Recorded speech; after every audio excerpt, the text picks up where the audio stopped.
আসসালামু আলাইকুম, নতুন একটি ভিডিওতে সকলকেই স্বাগত। আজকে আমি চলে যাচ্ছি হাজিরহাট লঞ্চ ঘাটে। আগে লঞ্চ ঘাটে প্রচুর মানুষ থাকতো এবং অনেক মানুষ লঞ্চেই যাতায়াত করতো। আর এটা হচ্ছে আপনার দশমিনা উপজেলার লঞ্চ ঘাটটি এবং পটুয়াখালী জেলার। তো পটুয়াখালী জেলা আমার দাদুর বাড়ি, তো দাদুর বাড়ি দশমিনাতে। তো দশমিনা আশেপাশে প্রত্যেকটি জায়গায় আমি ঘুরে ঘুরে দেখছিলাম এবং প্রত্যেকটা জায়গায় ঘুরতে আমার খুবই ভালো লাগছিল। আর এখানে দর্শনীয় তেমন বেশি স্থান নেই, তবে যেগুলো ছিল সেগুলোতে আমি প্রত্যেকটা জায়গায় যাওয়ার চেষ্টা করেছি এবং তার মধ্যে একটি স্থান হলো হাজিরহাট লঞ্চ ঘাট। এখানে অনেক মানুষ ঘুরতে আসে এবং লঞ্চ ঘাটটি খুবই সুন্দর ছিল। একসময় এখান দিয়ে প্রচুর মানুষ যাতায়াত করতে। এই অঞ্চলের বেশিরভাগ মানুষই এই লঞ্চ ঘাট দিয়ে যাতায়াত। বর্তমানে যাতায়াত ব্যবস্থা অনেক উন্নত হয় এবং গাড়ির যোগাযোগ ব্যবস্থা অনেক বেশি হয়। মানুষ এখন বাসেই ঢাকা এবং বিভিন্ন জেলায় যাতায়াত করে থাকে। তো লঞ্চ ঘাটে আগের মতো ওরকম মানুষ আসা হয় না। আর এটা হচ্ছে হাজিরহাট লঞ্চ ঘাটের কাঁচা রাস্তাটা, কেননা যে পাকা রাস্তাটা ছিল সেটা নদীতে ভেঙে যায় এবং ভেঙে যাওয়াতে এই দিক দিয়ে বাইপাস কাঁচা রাস্তা দিয়ে আসা হয়। তো এই মাটির রাস্তা দিয়ে হাজিরহাট লঞ্চ ঘাটে যাচ্ছিলাম। আর আগের মতো এখন মানুষ ওরকমভাবে না যাওয়ায় মনে হচ্ছে রাস্তাটা তেমন উন্নত হয়নি বা এই কাঁচা রাস্তাটা পাকাও করা হয়নি।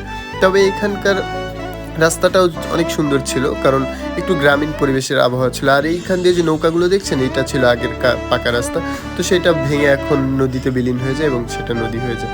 তো এটা হচ্ছে আপনার নৌ পুলিশের বোর্ড। আর এইখানে লঞ্চ ঘাটের পাশে কোস্টগার্ড, নৌ পুলিশ এবং নিরাপত্তার অনেকগুলো বোর্ড রয়েছে এবং আশেপাশে শিপ ছিল। আর নদীর পাশে যে টিলার মতো বা ছোট ছোট দ্বীপের মতো যে মাটির পাহাড়গুলো রয়েছে, এগুলোর উপরে অনেক সুন্দর এবং এখানে বসে আসলে নদীটা খুব সুন্দরভাবে উপভোগ করা যায়। আর নদীগুলো এত বড় আর এত সুন্দর, যেটা আসলে নদীর পাড়ে না গেলে বোঝা যায়।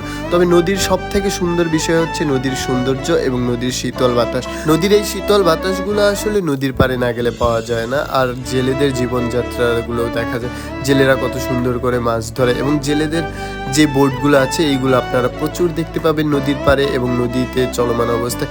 এরা সকালে মাছ ধরতে যায় এবং বিকালে এরা চলে আসে মেবি, আমি সঠিক জানি না আসলে। তো এইখানে যে টিলাটা ছিল, এখানে আমি অনেকটা সময় কাটিয়ে দিই এখানে বসে, কেননা এইখানে বসে বসে আসলে আশেপাশে কোনো লোকজন ছিল না এবং মনোরম একটা পরিবেশ ছিল, যেটা খুবই ভালো লাগছিল দেখতে। আর যারা দশমিনাতে আছেন তারা অবশ্যই এই জায়গাগুলোতে ঘুরবেন এবং যাবেন, দেখবেন আপনাদের খুবই ভালো লাগবে। আর ওইখানে একটা শিপ দেখা যাচ্ছিল, কার্গো শিপ। আর আমি হচ্ছে মেরিন ইঞ্জিনিয়ার, কার্গো শিপের অনেক কিছুই জানি কম বেশি। তো ওরকম ভালোভাবে বলতে না পারলেও কার্গো শিপে অনেক উঠেছে, অনেক ঘুরেছি। আর হাজিরহাট আসলে আপনারা অবশ্যই ছোট ছোট দ্বীপগুলোতে বসবেন, কেননা এখানে বসলে আপনাদের খুবই ভালো লাগবে এবং মন মানসিকতাও ভালো হয়ে যাবে। আপনাদের মনের ক্লান্তিও দূর হয়ে যাবে, কেননা এখানকার শীতল বাতাস আপনাদের মনকে একদম ফ্রেশ করে দেবে।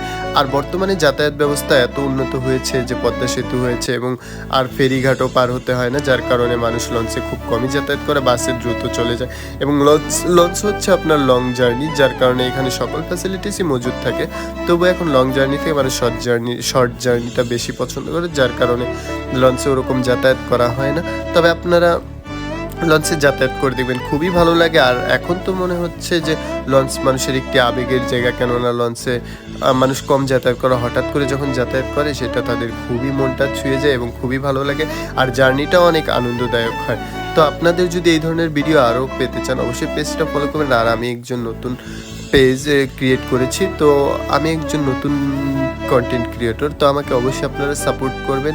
আর এই ধরনের ভিডিও কিংবা আরও অন্যান্য ভিডিও পেতে চাইলে আপনারা অবশ্যই জানাবেন যে আপনাদের কেমন টাইপের ভিডিও পছন্দ।